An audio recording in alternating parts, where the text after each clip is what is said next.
පුංචි කාලයක ජීවිතයක් උරුම කරගෙන මේ ලෝකෙට ඇවිල්ලා ඉන්න අපි හැමෝටම කවදා හරි මැරෙන්න වෙනවා. ඒ මැරෙන මොහොත මොන වගේද?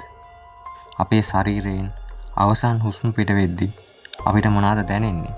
ඇත්තටම අපිට මරණයෙන් පස්සේ මොකද්ද වෙන්නේ? අපි අද කතා කරන්නේ ඒ ගැන. මේ වගේ වීඩියෝ දාපු ගමන් බලන නම් ඔයා තාමත් අපේ channel එක subscribe කරලා නැත්නම් channel එක subscribe කරන් යන්නත් අමතක කරන්න එපා.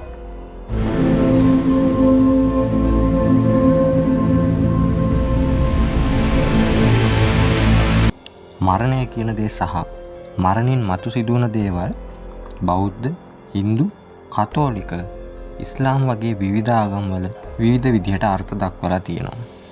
ඒ අතරින් ජනප්‍රියම අර්ථ දැක්වීම් දෙක වෙන්නේ අපි මරණින් මතු ජීවිතය මේ ආත්මය හා පෙර ආත්මයන් වල අපි කරන කර්මයන් මත තීරණය වෙනවා කියන ආගමික ඉගැන්වීම සහ අපි මරණින් මතු දෙවියන් අභිමුවට යනවා කියන ආගමික ඉගැන්වීම.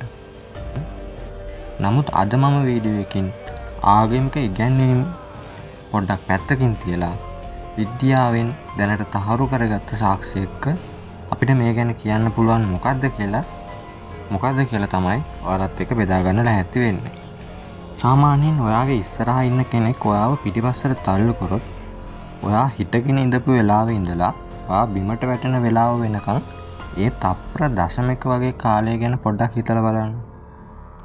සාමාන්‍යයෙන් තප්පර දශමයක් කියන්නේ අපිට ඇස්පිල්ලමක් ගන්න කාලයක් වගේ ඉතාමත් සුළු කාලයක් වුණත් ඒ වගේ අවස්ථාවක අපිට ඒ කාලේ දිගු කාලයක් වගේ මනසට දැනෙනවා.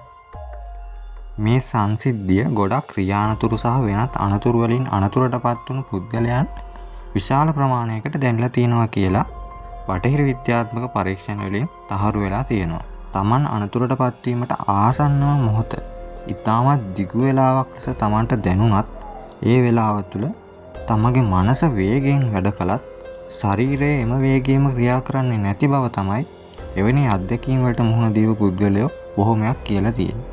ඔයාලට ඒ ගැන හරියටම අදහසක් දැනගන්න පුළුවන් වෙන්න මේ ඇනිමේෂන් වීඩියෝ එක පොඩ්ඩක් බලලා ඉන්නකෝ.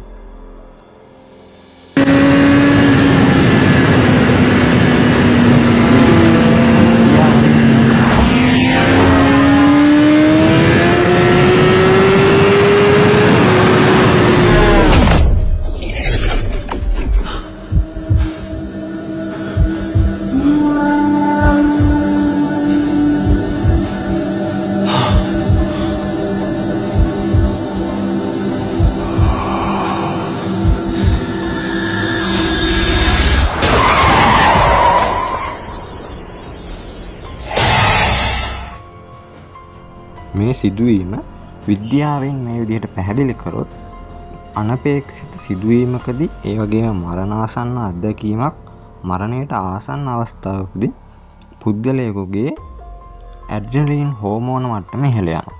ඒ ප්‍රතිඵලයක් වශයෙන් තමයි මේ විදිහට මනසේ ක්‍රියාකාරීත්වය වේගවත් වෙන්නේ. ඒ වගේම මේ ඇඩ්‍රිනලින් හෝමෝනය නිසා මරණ භීතිකාවක් ඇති වූ විට ජීවිතයේ පසුගිය සිදුවීම් නැවත මතකයට ආවර්ජනය වීමක් සිදු වෙනවා. ඒ අනුව අපිට මරණ මොහොතේ ජීවිතේ අපි කරපු කියපු දේවල් මතක් වෙනවා කියන කතාවේ යම් සත්‍යතාවයක් තියෙනවා කියලා 100%ක්ම කියන්න පුළුවන්. අපි මරණයෙන් මතු ජීවිතය ගැන කතා කළොත් ඒක කවදාවත්ම විද්‍යාවෙන් සොයාගන්න පුළුවන් වෙයි කියලා අපිට හිතන්න අමාරුයි. ඔයාලා හැමෝම පුනරුත්පත්තිය ගැන දන්නවා කියලා මම හිතනවා. මේ වගේ දේවල් විශ්වාස නොකර දැඩි භෞතිකවාදී විදිහට තමයි බොහොමයක් නූතන තරුණ පරම්පරාවේ තරුණයන් අද හැසිරෙන්නේ. නමුත් මේ පුනරුත්පත්තිය කියන සංසිද්ධිය වැරදි කියලා ඔප්පු කරන්න බටහිර විද්‍යාඥයන් විසින් උත්සාහ කරපු කිසිම අවස්ථාවක ඔවුන්ට ඒක බොරුවක්. මරණයෙන් පස්සේ වෙනත් ජීවිතයකට යන්න බෑ කියලා ඔප්පු කරගන්න බැරි වෙලා තියෙනවා. ඒ වගේම ඇමරිකාව, යුරෝපය වගේ බටහිර රටවලින් පවා තමගේ පෙර ආත්මය ගැන විස්තර කියපු දරුවන් විශාල ප්‍රමාණයක් සාක්ෂි වලින් ලැබිලා තියෙනවා. ඒ වගේම මේ සාක්ෂි බොහොමයක්ම ඉවත දැමිය නොහැකි සාක්ෂි. අවසාන වශයෙන් මරණයෙන් මතු නැවත ජීවිතයක් නැහැ. මේ ජීවිතය තමයි අවසාන ජීවිතය වගේ උග්‍ර භෞතිකවාදී මතයන්ට වඩා මරණයෙන් මතු නැවත ජීවිතයක් පවතිනවා කියන මතය විද්‍යාත්මකව හා තාර්කිකව තහවුරු කළ හැකි මතයක් කියලා අපිට නිගමනය කරන්න පුළුවන්. මං ගිහින් එන්නම්. මරණින් පස්සේ මොකක්ද ඇත්තටම වෙන්නේ? ඔයාගේ අදහසත් පල්ලෙහාන් කමෙන්ට් එකක් දාන්න යන්න.